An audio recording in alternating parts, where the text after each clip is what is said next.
Okay, I think we can start.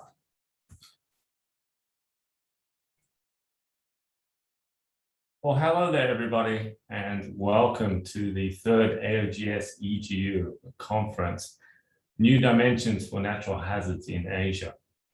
My name is Adam Switzer. I'm from Nanyang Technological University in Singapore, and it's my pleasure to welcome you to the conference and also to start the lead of Theme 1, a moderated panel.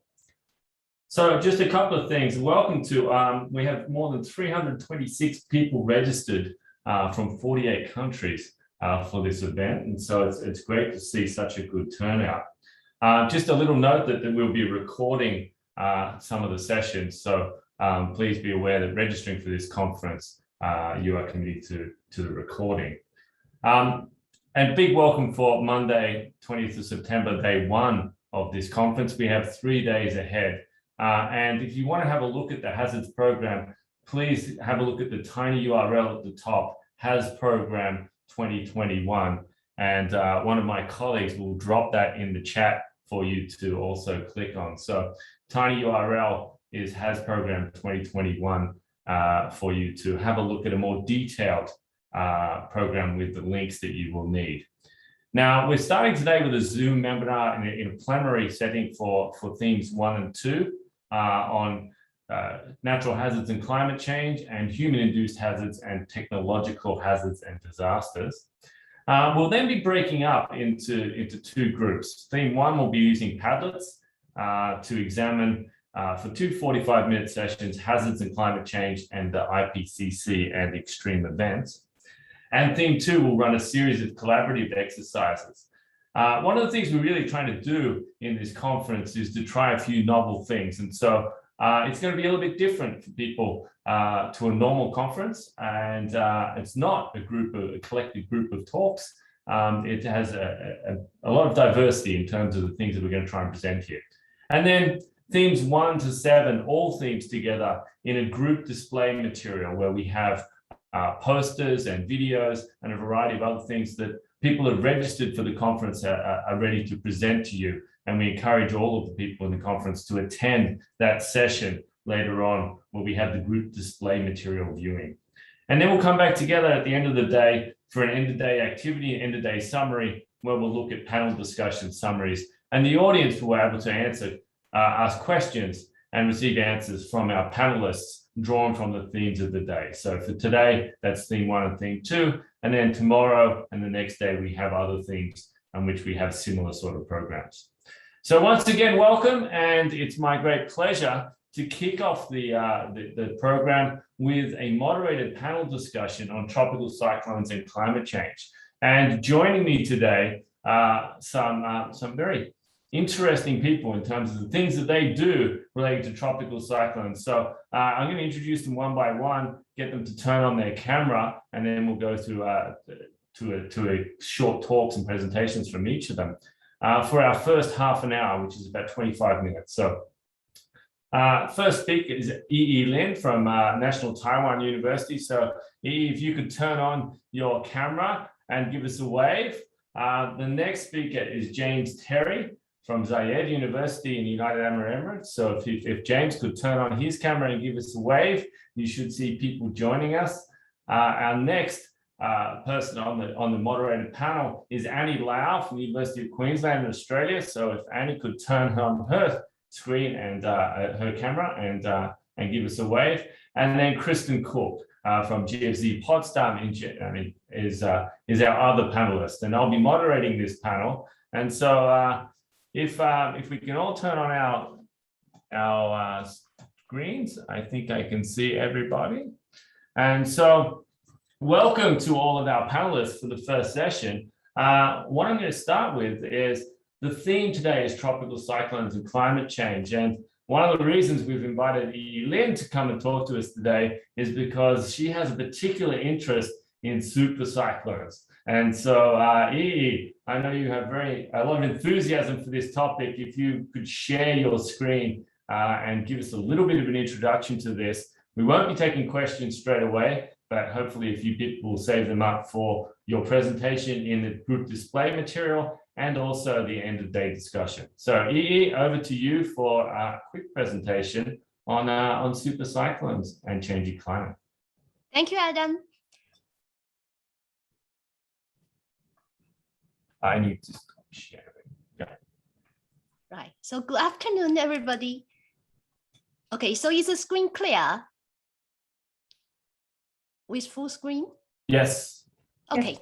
Right. So I'm going to share 3 topics about super cyclones. In particular, the first issue is related to the explosive intensification and category 6 super cyclones. Explosive intensification means you can have a mere weak tropical storm, not even a typhoon, all the way to the so-called category 6 record-breaking intensity in 24 hours. So that's the first I would like to share. The second part is the big problem now. Although we do observe these events, they are contributed by both global warming and natural variability. How to separate them is the scientific issue and challenge. I think this is the important part. The third part is about the compounded disaster. I understand that many of you are interested in the flooding. So asking a question, in the future, there will be El Nino and La Nina in global warming. Which one will be worse? So I would like to share future La Nina will be worse than future El Nino because La Nina will be compounded with global warming in the disastrous sense. So quickly to the slide. This happens in just 2 years ago, Super Typhoon Hagibis. It is the most expensive typhoon to the Pacific in the history. It devastated a place called Tokyo. You can see its intensification. You can see within 24 hours, it's shooting up, explosive intensification like a rocket from a weak tropical storm to category 6. You know, everybody knows the current intensity maximum is to category 5. But these type of tropical cyclones are far exceeding the regular category 5 like Katrina. They are so much more intense than Katrina. So this is important. Let me show you a quick slide here. This is the current scale, category 1, 2, 3, 4, 5. Katrina is here. The recent Ida is here, category 4. Usually it's about 20 knots. You have a jump of categories. However, for the super cyclone like Haiyan, Patricia, and Hagibis, they are about 170 to 180 knots. They are far exceeding category 5. Why this is important? Because if one day is Katrina knocking the door or Haiyan knocking the door, the scenario is different because the destructive potential is intensity cube. So this is the matter. The energy is intensity squared, destructive potential is intensity cube. So you are talking about Haiyan coming along, actually its destructive potential is doubles the potential of Katrina. So this is the importance of adding the new category of category 6. The problem is, okay, we are seeing this is sea surface temperature warming and the heat content warming. All these are fine. This is from the Hartley Center, the long-term record from 1900s. Okay, we are seeing increasing. However, we have this increasing are not just from global warming because natural variability, the multi-decadal variability such as PDO, Pacific Decadal Oscillation, are also contributing. This is the problem, how to separate them. So now to the end, to the last part is the compounded disaster. Taiwan is here, Philippines here. This is the Pacific Ocean. During the La Nina, even now, La Nina time, sea level rises. However, during the El Nino time sea level drops. So this is because of the large-scale ocean movement. So when you superimpose this to global warming, what will happen is global warming compounded La Nina, you will have 3 to 4 times of sea level rise. And also, because of the piling of the warm water with the winds, heat content increase, you have more chance of super typhoon like Haiyan. So the compounded disaster, it will be a compounded disaster because they are in phase. La Nina, the surge impact will be in phase because super cyclones will be stronger, sea level will be higher due to both due to both La Nina and global warming. However, during future El Nino, it will have some offset effect. There's some cancellation between future El Nino and global warming. Okay, so I think these are the 3 key points I would like to share. Thank you, Adam. Thank you very much, Yi. And I think that's a great way to start discussions today, and we can have plenty of time to discuss these sort of issues, particularly in the last hour of the conference. So thank you very much, Yi. Now, if you could stop sharing, and I think our next speaker is James Terry, and James has a very diverse approach to the work he's done on cyclones, and so he's going to just talk a little bit about some of the work that his group has been doing in the context of tropical cyclones and climate change. And so over to you, James. Thanks, Adam. Well, good day to everyone, wherever you are listening in, and thank you for joining this session. My name is James Terry, and I'm speaking to you today from Dubai, from Zayed University here in the UAE. But what I want to do just over the next 4 slides is to give a bit of a background of the kind of interest that I have in cyclones and what I see as some of the issues for discussion later in the day, hopefully. So before moving to the UAE, I spent time in Singapore, but going back to the 1990s, I was fortunate to have about 12 years or so in the Pacific. I worked at the University of the South Pacific, and this was really where I became interested in cyclones to begin with. Now, my background is as a physical geographer, and my initial interest was really to do with cyclone impacts in the fluvial environment. And as you can imagine, these events with their huge rainfall totals can have quite impressive impacts in the fluvial regime, and the sorts of things that we're talking about are, large floods and changes in river behavior and so on. Here's a much younger and less wrinkly version of myself about 25 years ago with the chief of a village doing some surveying in a river here in Fiji. And of course, in the time that I was there, I listened to lots of stories from people, even a chap that used to come around selling paintings in the university who had experienced a cyclone and painted Cyclone Oscar in 1983. And of course, it's not only the impacts in the physical landscape, but also the human landscape, affecting towns and cities and infrastructure and so on.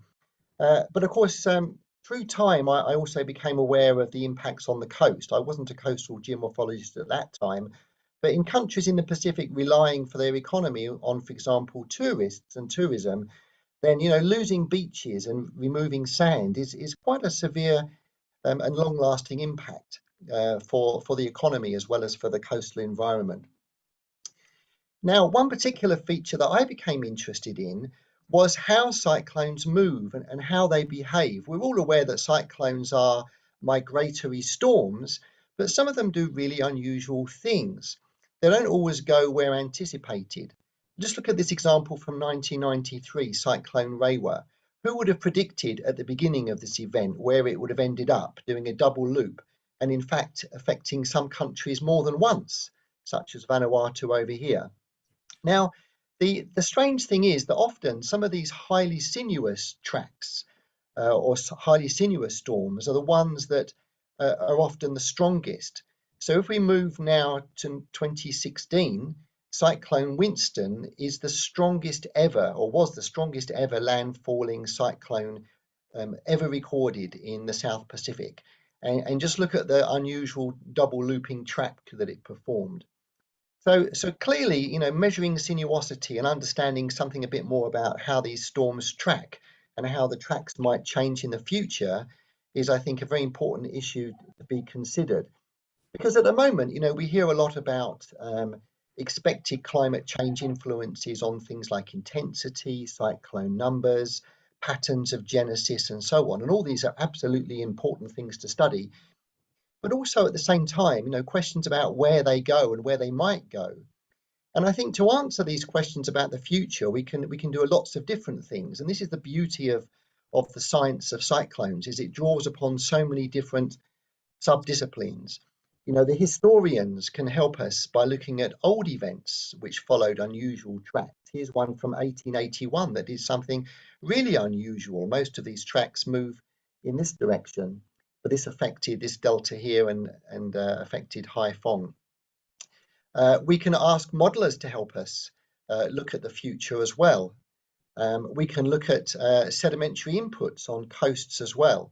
And of course, we can look at current events such as Typhoon Chantu, which affected Japan just earlier on in the week. And here's Sakaya Mori from NHK giving her report about the record-breaking rainfall of this very unusual system that approached Japan from the west. And then just finally, I'm now in the UAE, and the Arabian Sea is perhaps a basin that is not so well studied. But even here, there have been very strong events in recent years. And by studying sinuosity, we can get a picture of how things might be changing in the past and how this might have an influence on the future as well. So thank you for listening. Thank you very much, James. What a great way to start. We've got super cyclones, and then we've got some of the strongest cyclones in the Pacific, and a little bit of a discussion about other basins as well. We'll have plenty of time to chat a little bit later, but I want to move, staying in the Pacific, to James mentioned talking about coastal archives. I'd like to bring in Annie Lau now to talk about some of the work that she's been doing in the Pacific, looking specifically at coastal recorders of tropical cyclones, which are very important to the future of these Pacific islands. So Annie, over to you.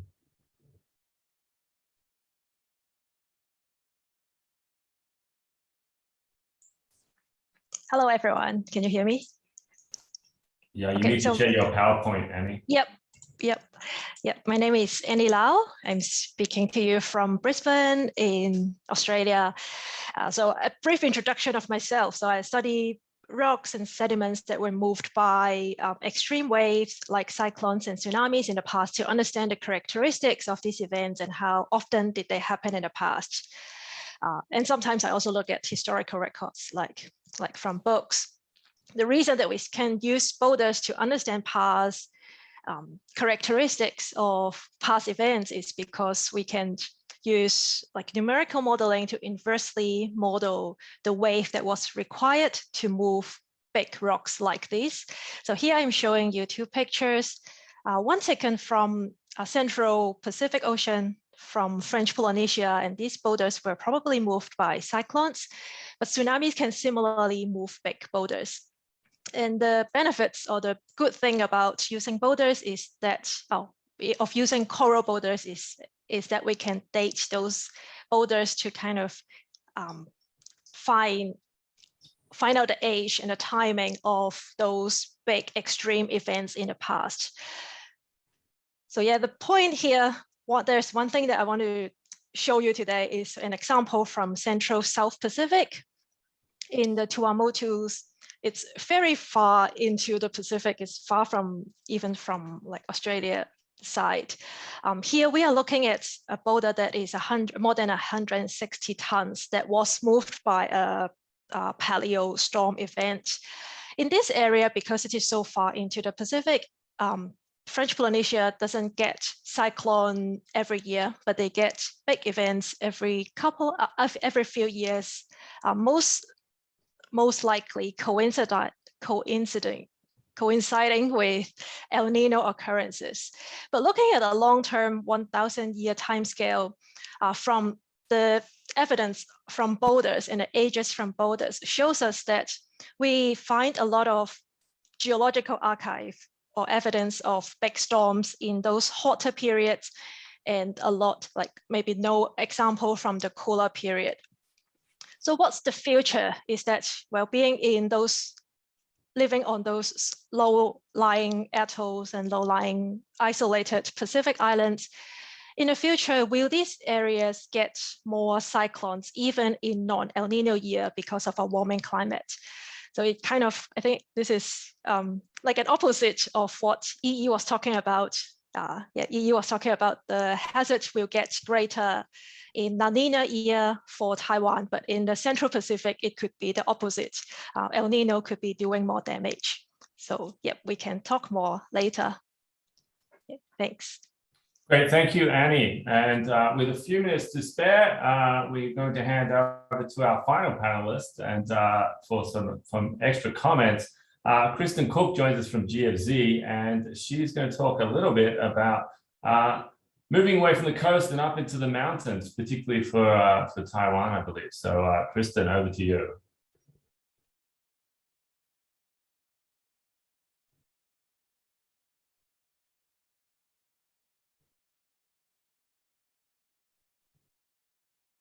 You're muted, Kristen. Okay, sorry, my mute button disappeared when I shared my screen. Yeah, so thanks, Adam. My name is Kristen Cook. I'm coming to you from Potsdam, Germany, where it is morning right now. Yeah, and so what I'm interested in is kind of getting into the I guess second level of typhoon cyclone hazards, and particularly the geomorphic and hazard impacts of extreme precipitation. And so here what we're looking at is a photo from Taiwan following a very intense precipitation event that happened in 2009. And this was Typhoon Morakot. And so we've heard about intensifying cyclones. We've heard about cyclones' influence on the coast. And so what I want to just kind of introduce briefly is some of the complexity that comes in when we're trying to understand how changing precipitation totals and intensity can impact eroding or mountainous landscapes. So Typhoon Morakot was one of these extremely extreme precipitation events with up to almost 3 meters of rain in southern Taiwan in just a couple days. And so this is, as we see down here, this is actually getting pretty close to world record levels of precipitation intensity. So this is an amount of rain that had a very long return time for some of the stations where it was recorded. And so this is a problem. We don't have records of this level of precipitation, at least in our history. And this was, yeah, very destructive, a large number of fatalities, extensive amounts of damage. And so just kind of to illustrate what I'm talking about when I talk about mountain impacts, here's a map showing the landslides from Typhoon Morakot. So these are all in red. So these are, yeah, this is what happens when you rain 3 meters of rain on a very steep landscape. We can see what this looks like in Google Earth. And for comparison in yellow, if you can see a few of these little polygons, these are the landslides from the previous most extreme precipitation event recorded, which was Typhoon Herb in 1996, which had a little less than 2 meters of rain in this area. And you can see it's a huge intensification of landsliding. This is an enormous amount of landsliding.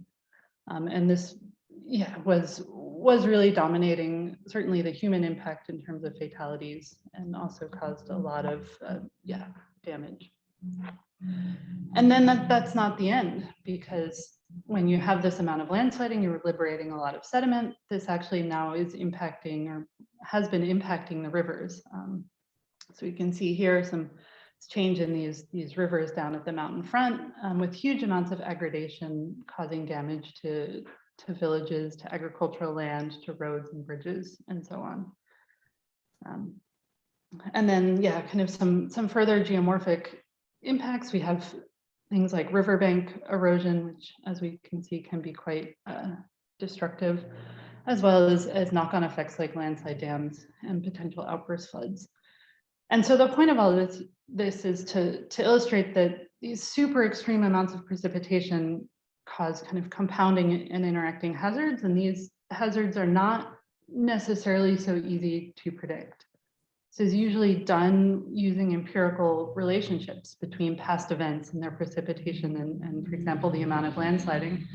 But as we go to new extremes, these relationships may not extrapolate very well, especially if there are thresholds involved in the processes.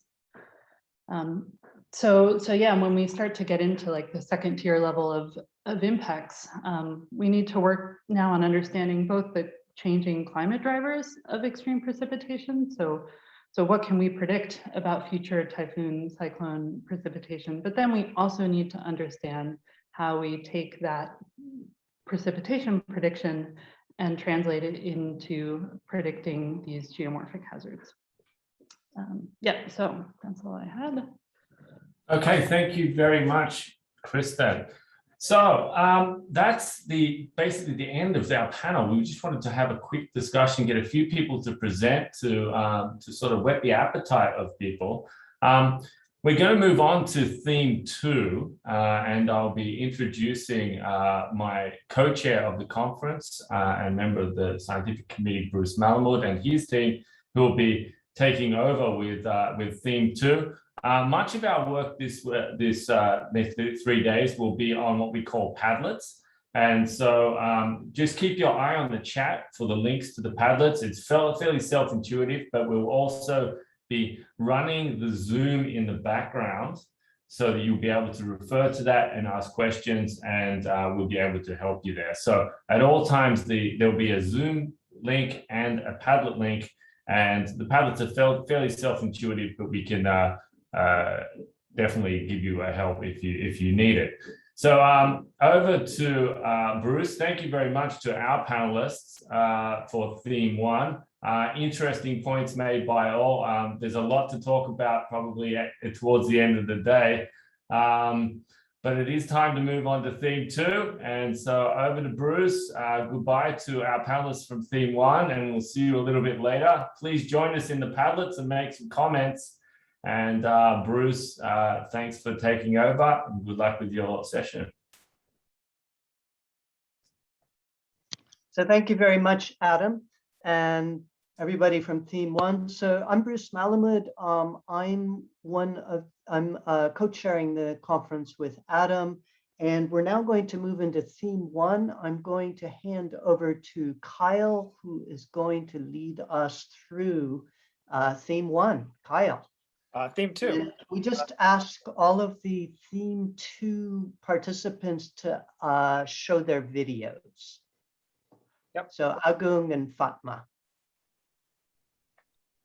Okay, thank you, Bruce. So welcome to theme 2. We're going to switch gears a little bit, and we're going to start a theme where we're going to delve a little more into the human relationships with hazards, both in terms of human-induced natural hazards, how human activities and processes can induce natural hazards, and also technological disasters. So how natural hazards can induce technological disasters, and how technological disasters can induce natural hazards. So to do that, we have a diverse panel, and I'd like to just invite everybody to quickly introduce yourself in 30 seconds, starting with Joel Gill. Good afternoon, good morning to everybody. It's a real pleasure to be here. My name is Joel. I'm at the British Geological Survey, where I do research on multi-hazard interactions, how they're influenced or impacted by human anthropogenic processes, but also how they contribute to dynamic risk. Thank you. Thank you. Pak Agung, can you please introduce yourself briefly? Okay, thank you. Hello, everybody. My name is Agung Harijoko from Kacamata University, Indonesia. My background is geology, especially for volcano geology. Nice to meet you. Thank you. Thank you. Okay, so can Fatma please introduce yourself now? Hi, everyone. I'm Fatma Lestari from Universitas Indonesia. I'm a research interested in a natural hazard triggered technological hazard. My background is a safety science from University of New South Wales. Thank you. Bruce has already introduced himself. He's from King College London. And I'm Kyle Bradley from the Asian School of the Environment at NTU and also the Earth Observatory of Singapore. And I work on active tectonic systems of Southeast Asia and the hazards that they produce. So this session is going to involve a lot of discussion between people, hopefully. And in order to set up that discussion, we have a few guiding themes. The first question that we want to ask and want you to think about is what methods can we use to systematically assess potential risks for events that have not yet happened? Another question is, what are some of the actions that we can take now or that we can bring into planning for the future that can help mitigate the impact that anthropogenic processes have and that technological disasters have?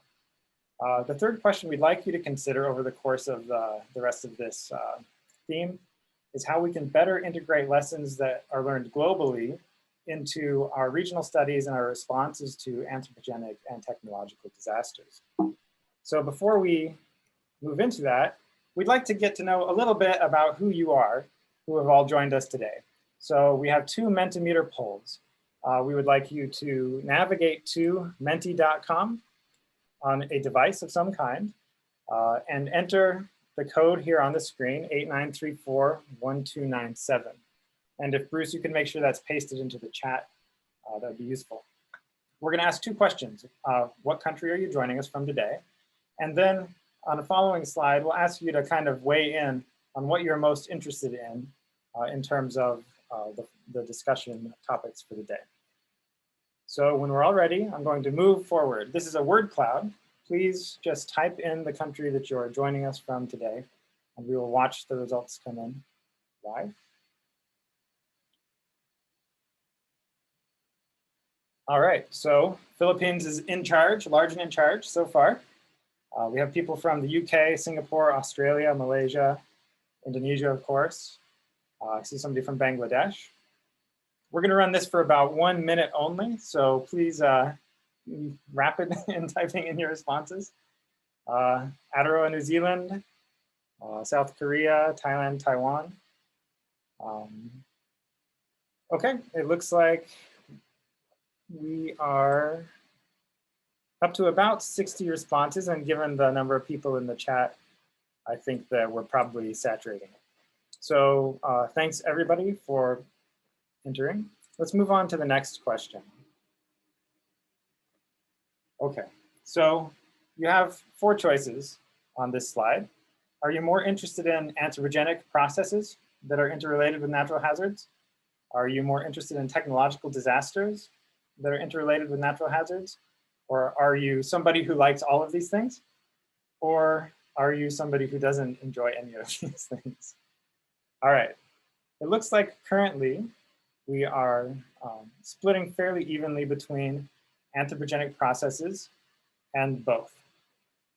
There are some specialists in the room who are interested specifically in technological disasters interrelated with natural hazards. And one brave soul has written a few. Okay. If you're willing to put a response in, please do so within the next 10 seconds or so before we move on. It's a remarkable tie between the two leftmost options. Okay, thank you everybody. Let's advance. So now I'd like to invite first Joel Gill to give an overview of the subject of anthropogenic processes, natural hazards, and sustainable development. And then after him, we'll move to Professor Lastari, who will talk more specifically about technological disasters. Okay, so go ahead, Joel. Thank you very much. I'll just get my my screen up there.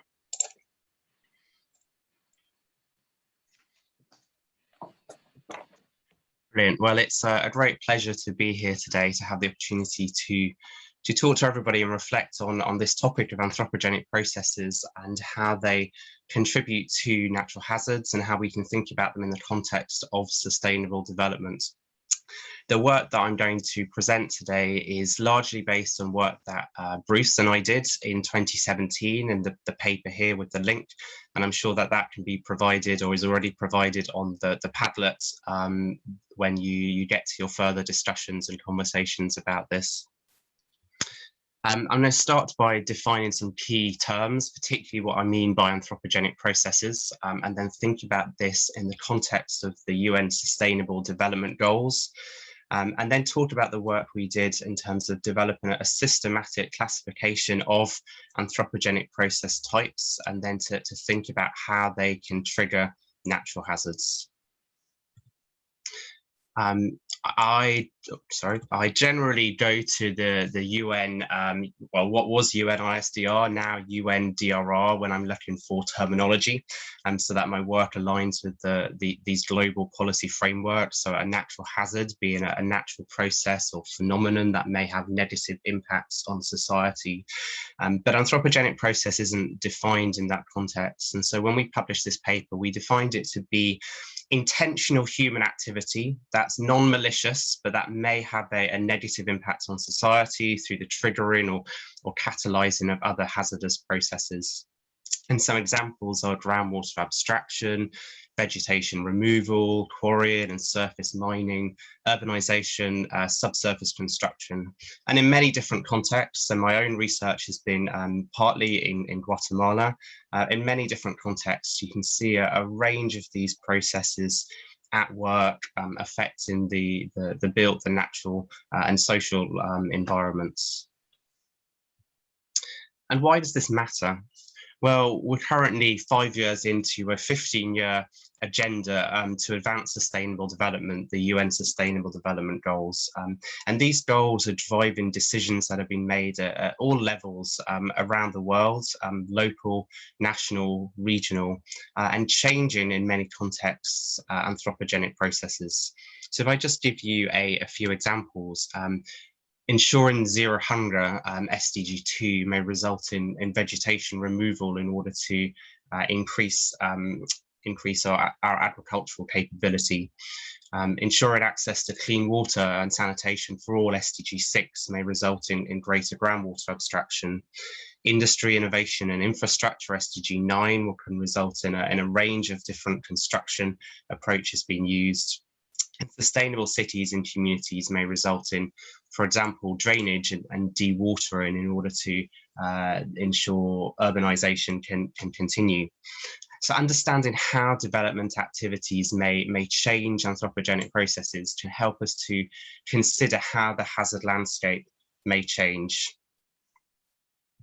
So then coming back to the work that we did in 2017, in order to systematically look at how anthropogenic processes can relate to natural hazards, we first wanted to develop a systematic overview of different types of anthropogenic processes.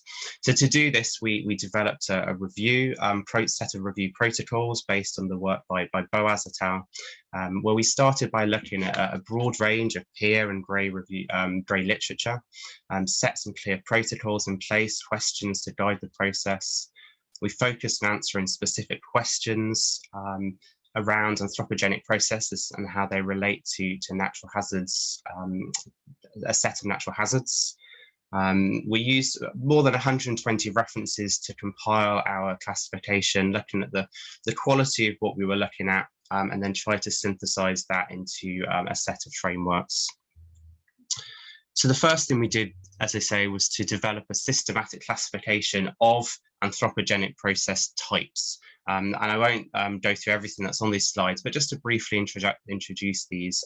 We start with subsurface processes, so subsurface material extraction, but also subsurface material addition with things such as groundwater abstraction, oil and gas extraction, subsurface infrastructure construction, subsurface mining, material fluid injection.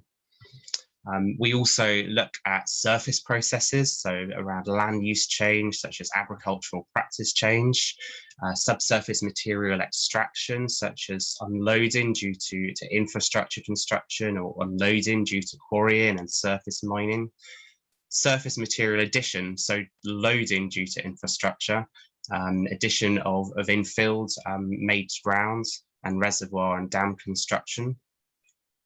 And then finally, those processes that could be subsurface or surface around hydrological change, explosions used in many different contexts, not malicious contexts in this particular case, but for example, in various quarrying processes, and then combustion of fire. So having developed this systematic classification, we then use the same review procedure to go to the literature and to look at how this set of anthropogenic processes can trigger a set of 21 natural hazard types. This classification of natural hazards comes from a 2014 paper by Bruce and I on reviewing natural hazard interactions. It's also an open access paper. And we use this as our starting point to develop a matrix which looks at this relationship between 18 anthropogenic processes here on the vertical column, and then 21 natural hazards here on the horizontal. There are potential of 378 potential anthropogenic process natural hazard links. So for each of these cells, we systematically looked at the literature to determine whether there are case studies or theoretical possibilities of those anthropogenic processes triggering natural hazards.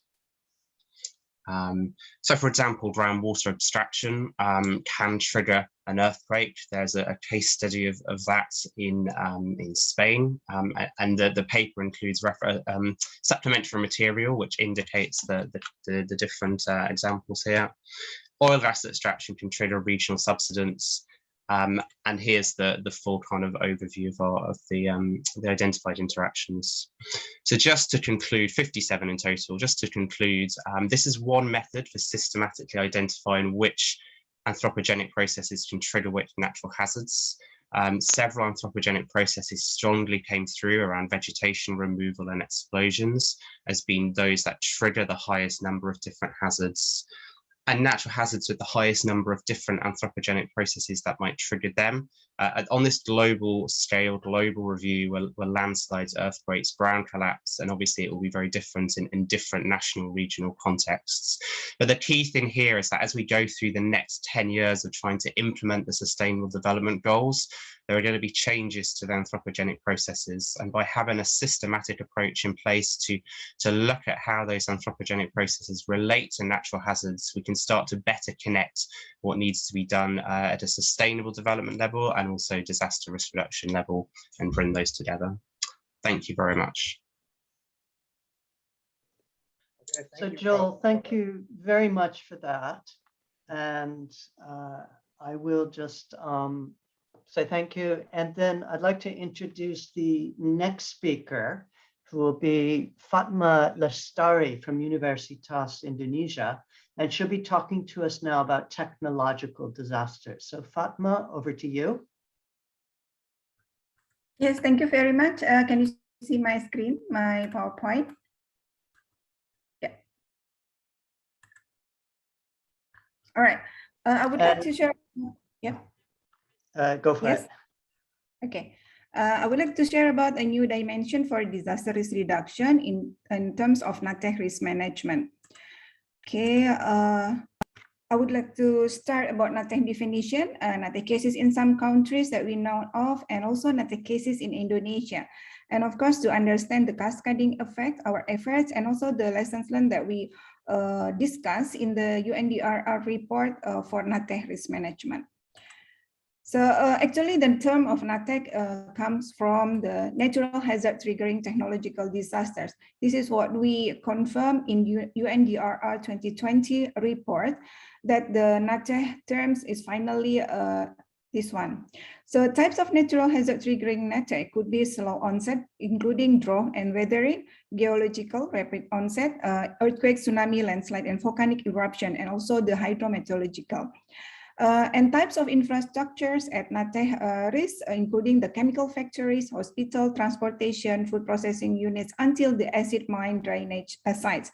You can find about this information in Asia Pacific Regional Framework for NatTech. So we know that several examples of the NatH, including the 1999 Kocaeli, Turkey earthquake. So the Kocaeli earthquake triggered massive fires at a refinery, including the chemical crude oil, phosphoric acid, and acrylonitrile. It is highly toxic and it caused a loss of electrical power, and also simultaneous emergency response was required to cope with the earthquake's effects on the population and to fight the NatH, including the stress of the emergency responders. Hurricane Katrina, another example, happened in 2005. The combination of high winds and storm surge caused oil spills from refiners, and at least more than 1,833 people died. The storm knocked 95% of the Gulf Coast oil production offline, and in total, some 113 oil platforms were destroyed. And also 2011 Japan earthquake and tsunami include hazmat release, fire, and explosion. And also impacting 17 LPG fires and explosion, and rise public health issues. And of course, the asset and properties damage. These are some of the effects of the 2011 Japan earthquake and tsunami, include the radioactive release, which we can see the release of the radius in some of the radius. Hurricane Harvey 2017, the amount of rain during Hurricane Harvey caused unprecedented flooding. Tons of chemicals, fuels, and other non-human carcinogens were released. A series of explosions and fires occurred at Arkema facility, and some policemen were hospitalized after inhaling the noxious smoke. In case of Indonesia NatH case studies, I would like to share about the Aceh earthquake and tsunami 2004, Sunda Strait volcano eruption and tsunami 2018, and also Palu earthquake, tsunami, and liquefaction 2018. So during tsunami Aceh, Indonesia 2004, it occurred 26th of December in Sumatra, Indonesia. A series of large tsunami waves up to 30 meters high were created by underwater seismic activity. Consequences, the fatalities include 129,000 deaths, and more than 38 people were missing and displaced, 504,000 due the tsunami. And the loss of the business is more than 4.4 billion US dollar. These are some of the data. This is the effect of the NatH disaster in Indonesia during the earthquake tsunami Aceh 2004, including the oil and gas company affected, where 3 oil tanks moved to more than 300 meters, and also include the damage to a cement plant. Ship, tugboat, and barge were washed. And another NatH disaster in Indonesia, including volcano eruption tsunami in Sunda Strait, Banten, Indonesia 2018. The consequences, including the fatality of more than 400, and the structural damage were quite devastating. Fortunately, there is no hazmat release, even though the location is very close to the industrial complex. And another one is the Central Sulawesi earthquake, tsunami, and liquefaction 2018. So the financial loss is more than 900 million, and also the fatalities of more than 4,000 deaths. The structural damage is very devastating, including more than 100,000 houses, hospitals, schools, and offices, and also the bridges. What are the cascading effects of NatH, including hazmat release, oil spill, fire and explosion, infrastructure and lifeline failures, environmental pollution, asset and property damage, radioactive release, and also raise public health issues?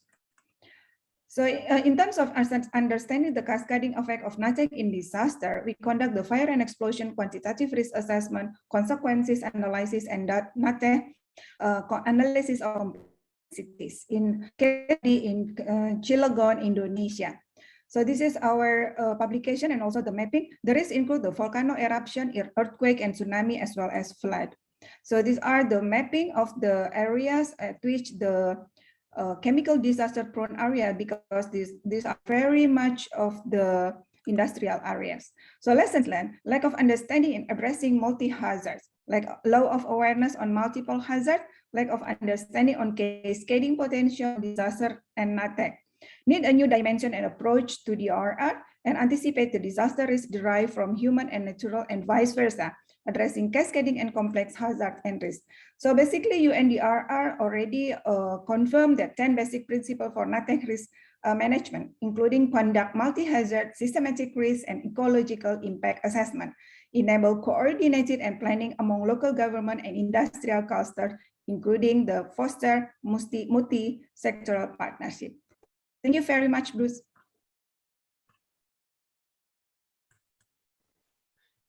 Thank you so much, Fatma, and thank you both Joel and Fatma for those very comprehensive introductions to both anthropogenic processes and for technological disasters and their interrelationships with natural hazards. Now, just before we go to the kind of breakout schedule here, we'll take 1 or 2 minutes for any questions that people might have, and then we'll bring them into the last hour and also into breakout groups. So we have one question already from one person, which we'll let Joel answer, which is the difference between triggering hazards and cascading hazards, and whether you can have both triggering and cascading at the same time. I think what I'd start by saying is that terminology around this theme is very diverse. Different people are using different words to mean the same thing. So in your own work, the clearest thing to do is just to define exactly what you mean and then use your own terminology consistently. So I would think of triggering as being the relationship between two different hazards. So one hazard triggering another hazard. And then potentially you could get a cascade of hazards where you have one hazard triggering another hazard, triggering another hazard. So that could be one example of a cascade, or you could have one hazard triggering another hazard, which then increases the likelihood of a third hazard, and that could be another example of a cascade. So hopefully that helps to address that question. Okay, thank you, Joel. Okay. I think what we'll do is let's talk about the final, what's going to happen now for the rest of the day. So for theme 2, we are going to I'm just going to give you a quick overview of what we'll be doing during the next hour and a half. And then theme 1 will be doing a parallel session. So in theme 2, we're going to start out with a general introduction and collaborative exercise on anthropogenic processes and technological disasters. We're going to be using mapping, Google mapping, and the idea here is we're trying to move away from talks and more into audience engagement so that you're meeting each other, so that in theme 2, we're going to have a small breakout room where we have a bunch of guided questions using Padlet, where first of all, you'll introduce yourselves. We'll have a maximum of 7 people in a room, and we'll be talking about anthropogenic processes. We'll come back, and then we'll go into number 4, where we'll again go into small breakout rooms, and we'll talk about technological disasters, and then we'll come back as a larger group. And the panel here will talk about some of your responses in Padlet. So that's going to be an hour and a half from 1600 to 1730 Singapore Standard Time, or 8 o'clock to 9:30 GMT, depending upon what time zone you're on. There's many different time zones here. And then from 9:30 to 10 o'clock GMT, we're going to move into a display material for everybody with a Padlet. And that's a mistake there. It should read 10 o'clock to 11 o'clock GMT. We'll have a panel discussion for themes 1 and 2. So what we're going to do now is, if you could just go to the next slide, Kyle. Thank you. So this ends now the theme 1 and 2 plenary panels. And we have 110 people now on the call. Now, this is where we don't want to lose people. So we are in a Zoom webinar now, and we're now going to leave the Zoom webinar, and we are going to break up into two, if you could just leave that there, thank you. We're going to break up into two Zoom meeting groups, one for theme 1 and one for theme 2. So theme 1, they'll be talking about hazard development under a changing climate, and theme 2, I've just described to you. Now, in the chat, you will find links to the two Zoom meetings. So one of them is for theme 1, that's on climate. The second one is for theme 2. And you need to now decide which one you're going to go to. If you get lost in all the links today and the program, you can go to the tinyurl.com/hasprogram2021, and it has all of the links there for the Padlets, for some of the Padlets, and for the Zoom meetings.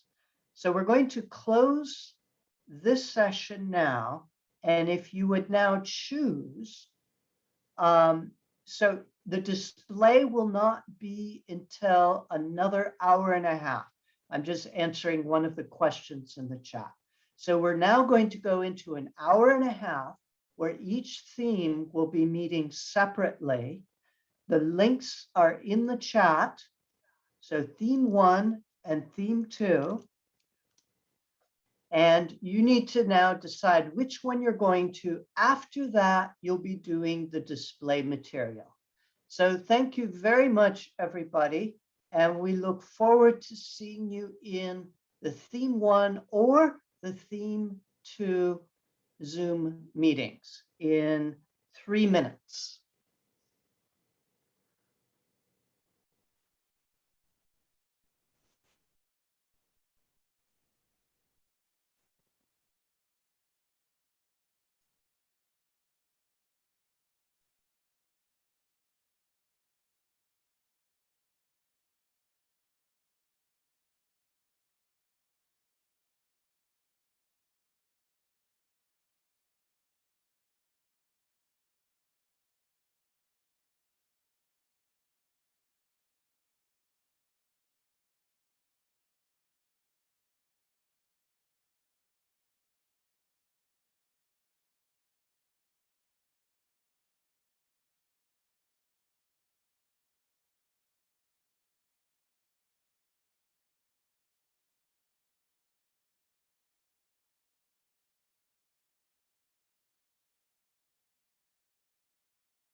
So for those of you who are still here, just if you could choose either theme 1 or theme 2, and we will see you there shortly.